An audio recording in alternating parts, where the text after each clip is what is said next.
मित्रांनो, एका छोट्याशा गावात सुमतीबाई आणि तिची सून आरती राहत होती. सुमतीबाई जुन्या विचारांची होती, तर आरती ही आधुनिक विचारांची होती. त्यामुळेच दोघींमध्ये सतत कुठल्या ना कुठल्या कारणावरून वाद व्हायचा. एक दिवस स्वयंपाकघरात तिखटाच्या डब्यावरून वाद सुरू झाला. सुमतीबाई रागाने म्हणाल्या, "हे बघ आरती, मी कित्येक वर्ष या घराचा संसार पाहते. तिखटाचा डबा हा कायम डाव्या हातालाच ठेवायचा." त्यावर आरती सुद्धा खूप रागाने म्हणाली, "आई, आता काळ बदललाय, मला माझ्या सोयीनं ठेवू द्या ना." असं करत करत त्यांच्या छोट्या छोट्या वादांनी घरात तणावाचं वातावरण तयार झालं. दोघीही समजून घ्यायला तयार नव्हत्या.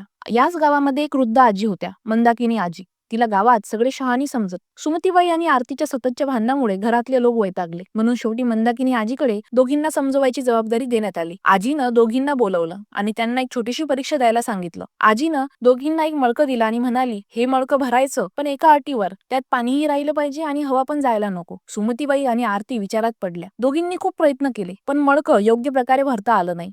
शेवटी मंदाकिनी आजी हसत म्हणाल्या, "हे बघा, मडकं भरायचं असेल तर पाणी आणि हवा दोन्ही सांभाळावी लागते. तसंच संसारातही असतं. जुन्या विचारांना थोडी जागा द्या आणि नवीन विचारही स्वीकारा. नाहीतर मडकं हे रिकामच राहील." सुमतीबाई आणि आरतीने एकमेकींकडे पाहिलं आणि नकळत त्यांना आजीचा धडा समजला. तेव्हापासून दोघींनी एकमेकींना समजून घेतलं आणि घरातील वाद हे कमी झाले. मित्रांनो, या कथेतून आपल्याला एक बोध घ्यायला मिळतो, तो असा की संसार सुखाचा होण्यासाठी दोन्ही बाजूंनी समजून घ्यायला हवं. जुनं आणि नवं यांची सांगड घातली की घर आनंदाने भरतं.